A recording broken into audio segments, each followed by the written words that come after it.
my friends, my zealots, my brothers, and my sisters. Today is a day of great mourning indeed.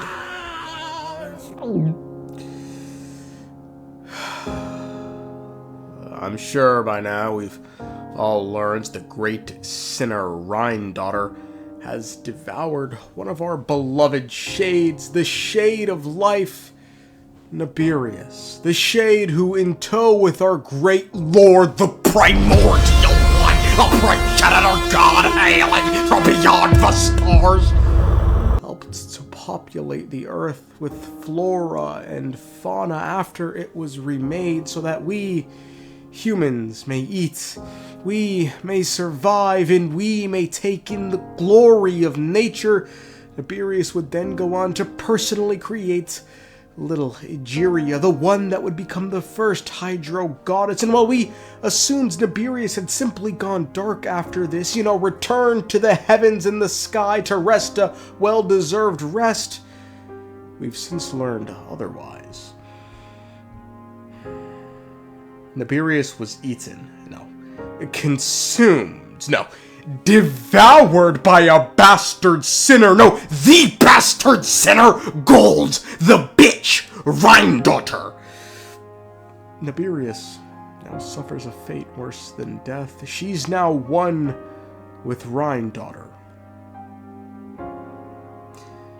With that being said, please rise and join me in prayer.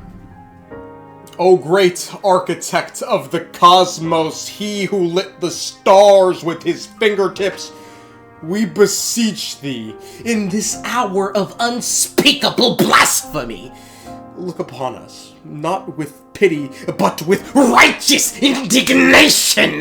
Let thy holy brow furrow with celestial rage. Strike thine harp of fury, O Lord, it hits every string, sing of vengeance. May the sun dim at the mention of her name, Rhinedottir. May her teeth rot from the divine meat she dared to consume. May her stomach become a pit of writhing worms, forever digesting the sacred without rest. In short, kill the bitch. Please! Kill her, man! I want her dead! Please, man! It's 9/11, bro. All these shades keep getting put down by Conrians, man, bro. Y'all not even trying, bro. I swear to God, bro. Y'all niggas is selling, man. Oh God, y'all selling, bro. This shit's fucked up, man. I was spending the last 2 years flaming this bitch, gassing y'all up, just aligning this shit, bro. This is not right, man. Anyway, yes, in case you missed it, the Shade of Life Naberius is currently the same person as the great sinner of Conria, Rhinedottir.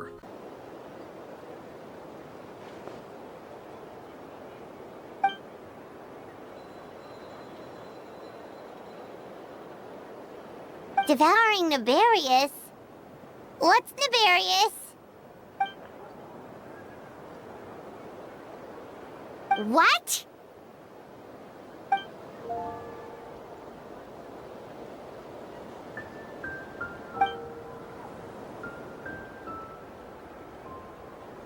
And now this is a lot to take in for a couple of different reasons. Namely, given the shades are just that, shades of the heavenly principles, this means Rhinedottir got the good shit flowing through her. But before we can delve into the consequences of this action, we need to go back. We've long known the story of the heart of Naberius, and it's quite simple. Quote, there was no need for him to contemplate anything. Life was uneventful. Its meaning consisted of nothing more than accompanying his teacher, doing what she asked of him, and meeting her expectations. But one day, deep in the heart of a dungeon, master and apprentice discovered an artifact known as the Heart of Naberius, and with that, his master disappeared, leaving naught but a note, a recommendation letter, and a classical text behind. Now, we've long known Naberius as a god because their name can be found in the Ars Goetia, so what kind of demon was Naberius? Oh my God, it's been so long since we've done this. My friends, grab a cross, grab some holy water, and the Holy Bible, because it's time to enter the Book of the Damned.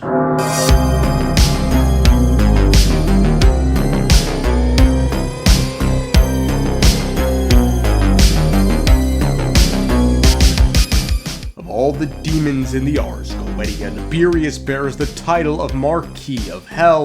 Naberius takes the form of a three-headed dog and is said to be quite eloquent. One of the main reasons one might summon Naberius is because his specialty is restoring lost honor and dignity. Well now, isn't that interesting? I wonder if in Tivat's there's a piece of shit roaming the earth who's lost all her honor and dignity after a certain cataclysm. Bitch!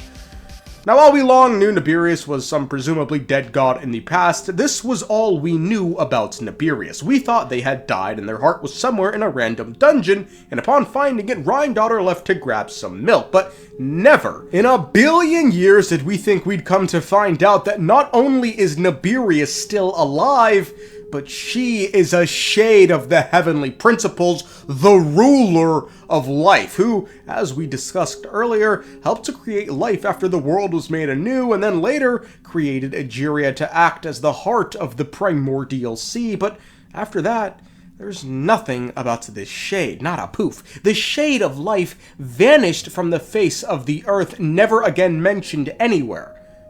Until now, where we learn Rhinedottir consumed the shade, and they are now one.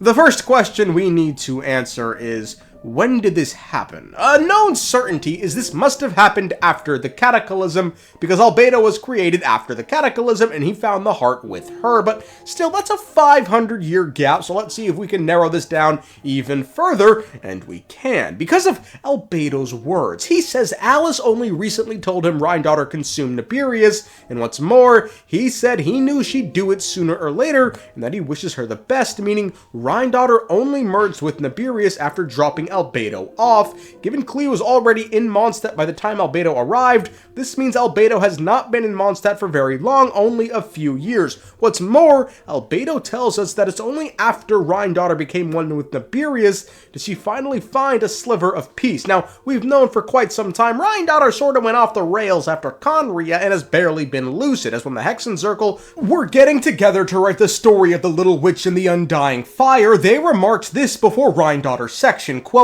"It's so rare for R to be in her right mind for a spell. Should she really be wasting the precious little lucid time she has writing this?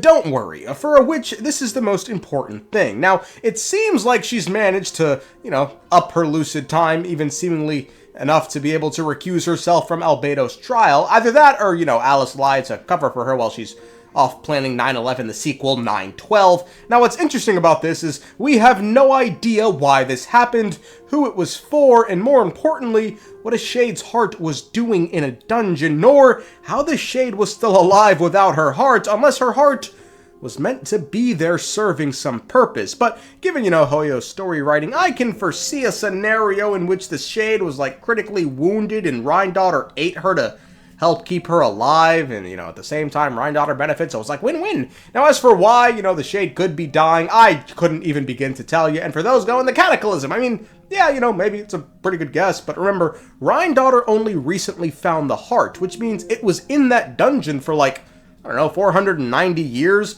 Was Naberius just dying for 490 years straight? Is a shade dying not enough to awaken the heavenly principles? One thing Albedo somehow fucking clarified was that Naberius, after being consumed, is not dead, but rather is one with Rhinedottir, which raises a whole host of questions, as remember, the shades came directly from Phanes itself. So, does Rhinedottir have the powers of the shade and in turn the authority of one? Is Rhinedottir now simply the shade, period? Are the two inseparable? Are there two consciousnesses acting within the mind? Was this devouring consensual? Where are the heavenly principles? Where are the heavenly principles? Where are the fucking heavenly principles on all this?